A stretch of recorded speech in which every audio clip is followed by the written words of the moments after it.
actually can be able to pull that off. Right about now, I am not alone, but this time I am with a fellow lady. She is here to make sure that your close of Art and Culture Monday is going to be bomb, because she is many things, and I cannot wait because he is already here. Her name is Emily. A lot of comments. Let me kwanza acha nikwambie to Emily. Number one, Emily has been commenting from the lounge, from where he has been waiting at Pale Facebook Live. I like that. I like that about a guest. Also, a number of people have texted in saying they are waiting. They are waiting for Emily. So, drum rolls. She is here. She is here to make sure that we are closing Art and Culture Monday in style. Emily, good morning. Good morning. How are you doing? I'm very fine today morning. Yes, you look warm. Thank you. Yes, you look very warm. Yeah. I hope you guys are learning a thing or two. You know, I am here jumpy. It is way too hot in here. But if you're coming from outside, please keep warm, okay? Hatutaki upate mafua. We do not want you to catch a cold, so keep warm. Emily, I want you to introduce yourself to guys at home. So many guys are already waiting for this interview. So tuambie wewe ni nani, what you do, alafu we will dive right in.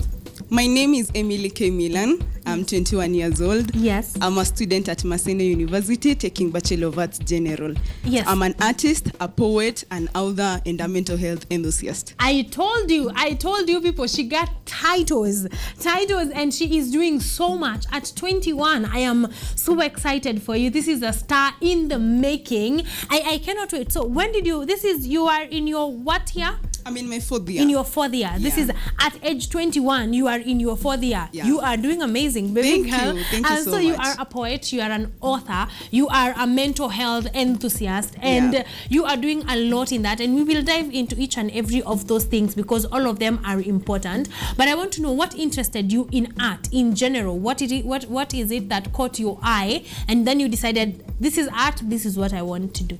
When I was 12 years old, I was in Form 1. There was this piece from Martin Luther titled I Have a Dream. So I remember our teacher told us to write a poem on the same. So when I read that poem, I was like, I really love this thing. I love this genre, and I think this is what I want to do with my life, like that poetry. So I dived into poetry. Yes. I started writing the poems. At first, I was not figuring out what was happening or what I was doing. So I was just writing and writing. So when I joined first year, I met a lot of amazing poets in Maseno University. Yes, there are. Yeah, there is Saisi Poet, there is Bolo Blink. I'm big upping all of them. Yes. So I came to learn about the stage performance, about spoken word poetry, and here I am, and it's exciting. Yes, amazing. And because there's a video that I want us to watch, I want us to dive right into Black Girl Magic. It's a book that you have written. It's a collection of poems. Tell me, what was the inspiration behind Black Girl Magic before we get to that video? Okay, Black Girl Magic is a series. It's a collection of poems that I was trying to align the thoughts of a black girl in this world that is just so vast and so magical. So there are 15 pieces which are diverse. Yes. I'm talking about love, about freedom, about zeal. I'm talking about magic, because there is so much in existence. Because I believe at the roll of our eyes, at the snap of our fingers, at the sway of our hips, there is just magic in existence. Yes, amazing. Do we have that video ready, Mr. Director? Yes, let's take a look.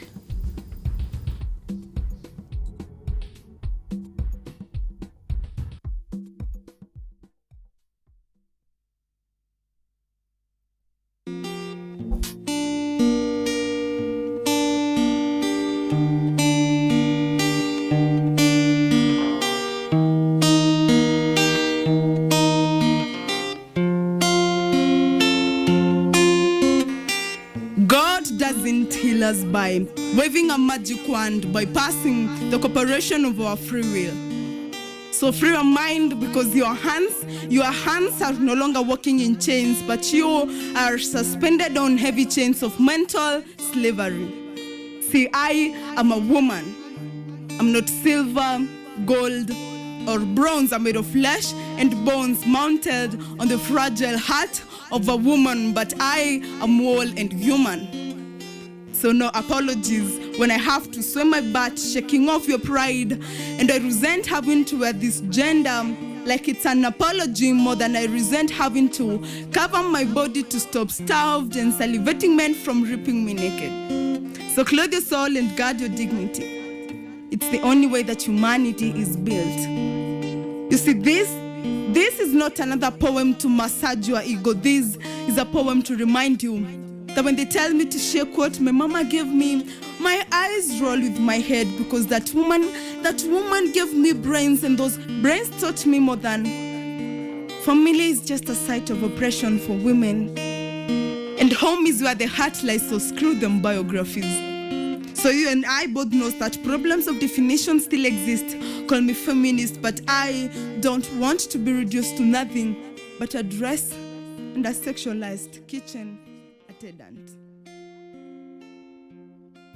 Yes, guys, that is Emily K. Millern for you, and that is just one of her extensive, amazing pieces. I'd like to know, Emily, where do you draw your inspiration from? I draw my inspirations from the things around me, because like I was talking about existence. Yes. You know, there is a lot in existence. You know, our emotions, the things that are happening around us, and my pieces are mostly based on also social injustices. Yes. Yeah, there is the oppression, there is the domestic violence, Yes. and all the things that are just around us that are so intriguing that just triggers my soul. Then I can write about it. Yes. So on any other day, maybe a poet would have thought about an EP or an album, but you went the book way. So why did you choose to, put your pieces in writing in a book that is called Black Girl Magic? During the COVID-19 season, Yeah. there was no shows at that time. Yes. So at that time, it was just me and my thoughts. And so I wanted to make the best out of that time. So I could just write those pieces, go back to the pieces that I had written before, scrap some words off and just build something new out of it. Yes. So in that silence, well, still there was the chaos all outside, but when I was just so alone in my mind in that silence, I just came up with the book. Yes, amazing. You also are very interested in matters mental health. Has this been drawn from your campus experience or your campus friends experience, or is it, the world in general? Why are you interested in mental health? I feel like mental health as a poet, it's among one of my triggers. For poets, we get a chance to explore our thoughts so widely. Like the moment you're just there at 2 a.m. or whatever time you just write. Yes. So it's just you diving in in that world. So as for me, I'm a mental health victim. I'm bipolar. Yeah. Yeah, and so as a survivor, I have just learned a lot. Then I have friends around me who are so interested in the same, and some of them are victims. So I feel as an artist, when you bring out that voice, for the artist, we're just the mirror to the society. And exactly. So when someone can when someone can see through me and feel the inspiration and then happen to think I'm so interested in the same, it's just brings so it helps. interest. Exactly. Especially I like that is drawn from personal experiences, because those ones are hard to share. They are harder to share. It's easy to share a friend's experience, a relative's experience, but sharing your own experience is a little bit hard. So big up to you for doing that great job. Thank you. We don't have much time. I want you to big up your team, the team that is your support system, before we get to your social media handles. I'll big up my production team, El Voyage Inc. Yes. Saisi is our director. I have grown in that team from my performance to my writing. It's a family that I have learned a lot from them, and the entire Maseno University fraternity, my parents. Yes, amazing. Social media handles, where can we get your work? Emily K. Millern on social media. Facebook, Twitter, Instagram at Emily K. Millern. Yes, wow, Emily K. Millern. Guys, you have this is the third subscription we are doing. You're going to YouTube, you're looking for Emily K. Millern, you're subscribing to her content. You are loving it because it is actually awesome. Go to Instagram, follow her, go to Facebook, mfuate, give her those likes, give her those hearts, so that she is only 21. That is exciting. That is amazing that you are doing so much at this age, and I cannot wait to see what your 22nd, 23rd, 24th year will hold. That is it from Emily Millern. I want to leave you with her performance, guys, so that's why I don't take a lot of time. So right about now, Emily has the stage to perform for you an amazing piece. I will do my first two letters of the book. One is titled Dear Reader, and then another one is Dear Black Girl Magic, but I'll just join them together.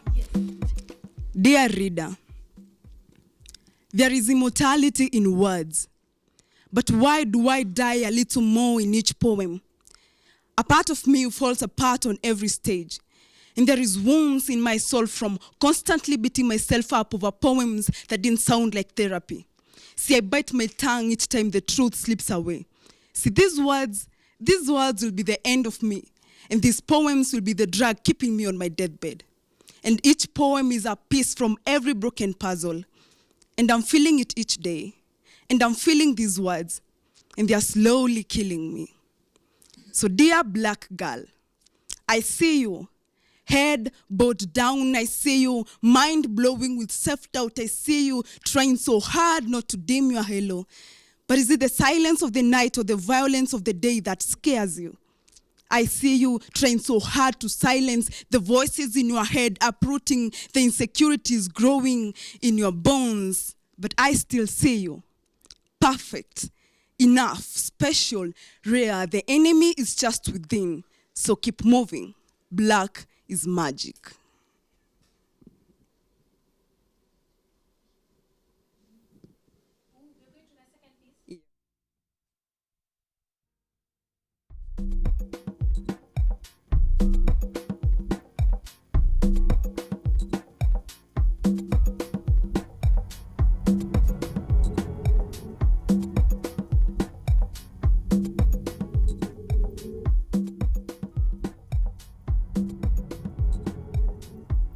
One of the pieces that I hit the stage with.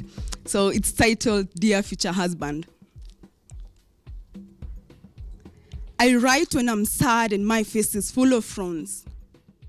I write when I'm happy and it can be read all over me. I write when my heart is melting with joy uncontainable. I write when my heart is breaking and the whole world is drifting apart. See, sometimes I write about nature, Mother Africa, my first love, my first kiss. But today, I wrote to my future husband. So dear future husband, if I happen to meet you in the streets of my poetry, then this is what I'm going to tell you. And if I happen to meet you hidden on the first page of the books of my writings, then this is what I'm going to tell you. And if I happen to meet you in the corners of my words, then this is what I'm going to tell you. See, I will fall for you deeper than art got me into, and have you in chains of my love suspended on the pillars of my poetry. And I will kiss you with my words, caress you with my rhymes, and make love to you with my midnight flame that burns till dawn. See, with every beating of my heart equivalent to the bleeding of my ink, and you will surely understand how much it means to fall in love with a poet. I will make every second magical like every word in my poetry. And the depth of our love will fall deeper than the depth of my words. So dear future husband, forget about the whining and the twerking of the waist, because I swear I can turn you on with the ecstasy dripping from my tongue in form of words, with our love left unspoken, like the pieces that I left unfinished. But again, the stage was flaming hot. But I promised you that I will be your ice cube and your lighter. It never gets cold, you know, because I'm going to embrace you at every end of my poetry.